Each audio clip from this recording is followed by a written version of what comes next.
Meron tayong kasabihan, aanhin pa ang damo kung patay na ang kabayo. Hihintayin pa ba natin na mawala ang ating mga lolo't lola bago mapadama sa kanila ang ating pagmamahal at pagpapahalaga?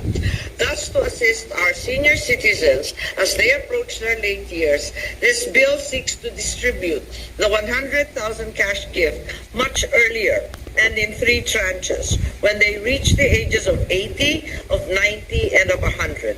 The amounts necessary for the implementation of the law shall be included in the annual General Appropriations Act and will be upgraded by the National Economic and Development Authority or NEDA according to the average annual inflation in the preceding 3 years.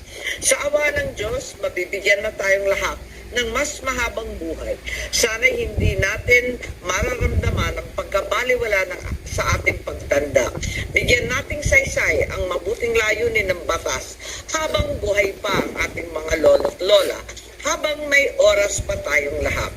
I now ask for the support of my colleagues in passing the proposed amendments, for through this expansion, it is hoped that more of our elderly population may be able to benefit from the Centenarian Act and that they be inspired to further prolong and enjoy their lives even beyond a century. Thank you, Mr. President and honored colleagues.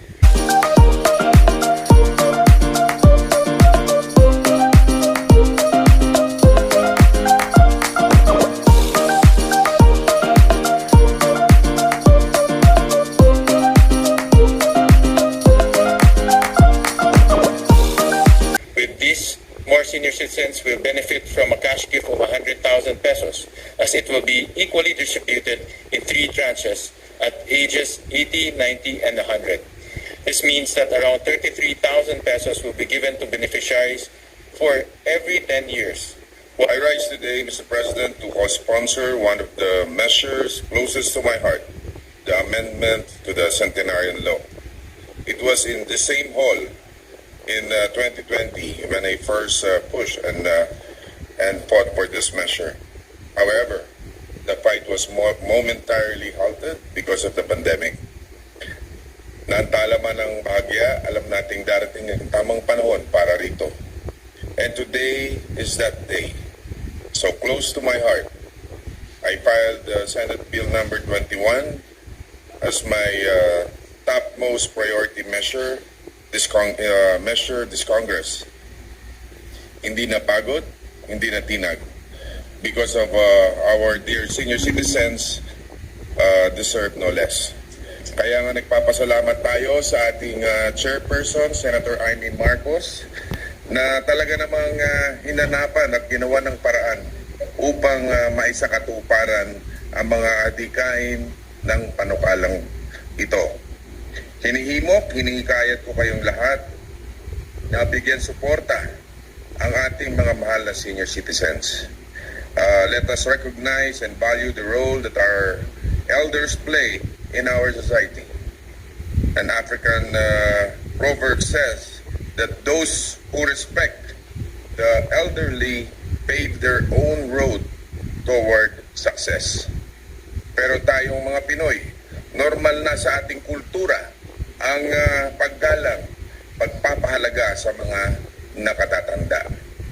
Hindi ito bago sa ating pamumuhay. Lahat tayo ay ipinanganak at lumaki sa aral na ang mga nakatatanda ay ginagalang, nirerespeto, pinagpapahalagahan.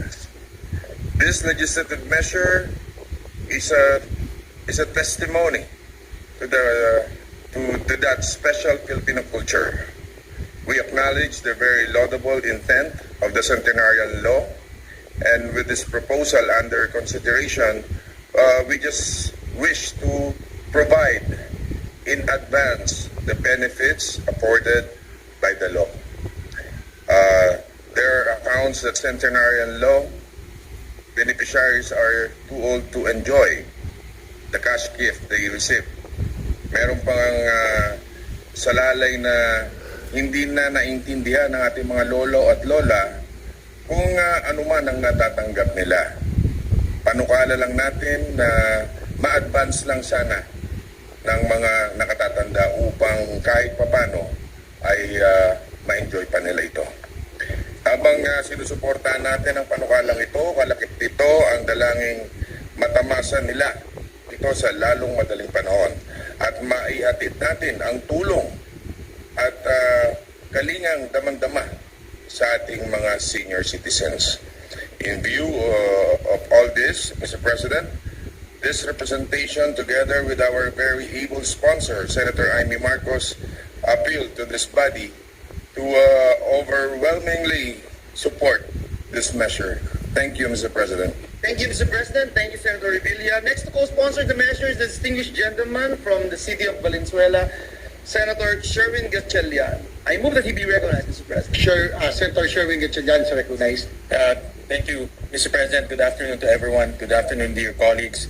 I rise today to co-sponsor Senate Bill number 2028 under Committee Report number 61, otherwise known as an act expanding the coverage of the Centenarian Act of 2016.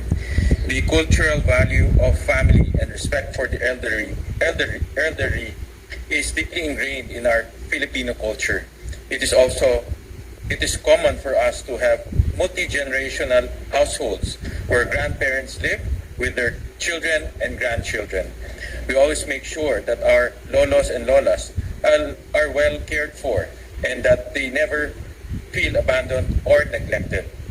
Even in our local communities, we all know that it is too heartbreaking to see elderly people surviving on the streets. That's why in Valenzuela, for example, we established Bahay Kanlungan to serve as a home for abandoned senior citizens residents.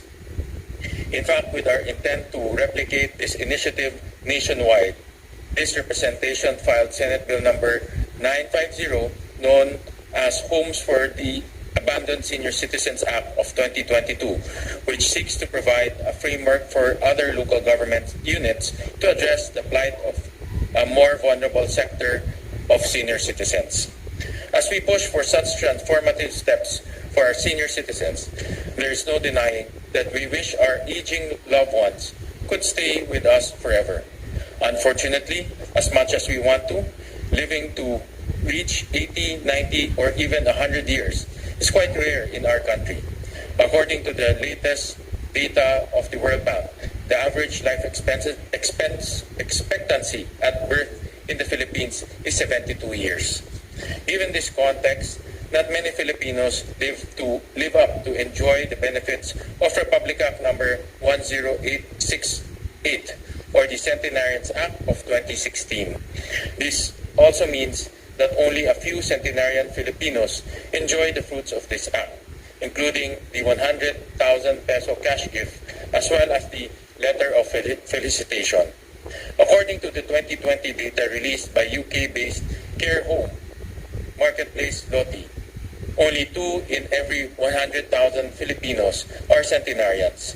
Sa madaling salita, kaunting senior citizens lamang ang kinikilalang benepisyaryo ng ipinasang Centenarian Act of 2016. With this reality, Mr. President, I stand today to co-sponsor this measure that seeks to broaden the coverage of the Centenarian Act of 2016. Through this measure, we can further celebrate the contributions of our beloved senior citizens to nation building by providing more beneficiaries with the necessary support and recognition they deserve. Once the passage of this bill becomes a reality, our Filipino octogenarians and nonagenarians will also reap the rewards of the Centenarian Act. With this, more senior citizens will benefit from a cash gift of 100,000 pesos as it will be equally distributed in 3 tranches at ages 80, 90, and 100. This means that around 33,000 pesos will be given to beneficiaries for every 10 years, while also allowing inflationary adjustment of the amounts that they will receive. Mr. President, the passage of this measure will surely motivate our senior citizens to live longer. The 100,000 pesos cash gift that will be equally distributed in 3 tranches will support them as they pay their living expenses, medicines, healthcare costs, and other necessities as they reach the milestone of 80, 90, and 100. Sa totoo lang, ang simpleng paggamit ng senior citizens discount, tuwang-tuwa na ang ating mga lolo at lola. Sa pagpasa ng panukalang ito, paniguradong mas lalong gaganda ang kanilang mga ngiti dahil tiyak na malaking tulong ito lalong-lalo na sa mga may iniindang karamdaman dahil makakatulong ito sa pambili ng kanilang gamot. Noong panahon ng aking panunungkulan sa Valenzuela, naging saksi ho mismo ako kung gaano ito napasaya ang mga Valenzuelanong Centenarians dahil bukod sa pagkilala sa kanila, binibigyan din natin sila ng tig sa 10,000 sa kanilang kaarawan. Nakakatuwa ring malaman na ngayon ay umabot na sa 50,000 pesos ang ipinamahagi sa kanila. Kaya naman sa mga kapwa kong mambabatas, huwag na sana nating ipagkait ang munting biyaya na ito para sa pinakamamahal nating octogenarians, nonagenarians at centenarians. Sama-sama nating ipagdiwang ang kanilang pagpupunyagi tungo sa mahaba, masagana at mayabong na buhay. Para sa ating senior citizens, mabuhay po kayong lahat. Kayo ay buhay na kayamanan ng ating bansa. To end, allow me to express my gratitude to the sponsor of this bill, Senator Imee Marcos, and to my fellow co-authors, Minority Leader Senator Coco Pimentel III, Senator Bong Revilla Jr., and Senator Risa Ontiveros for the contributions in drafting this significant measure. Maraming salamat po.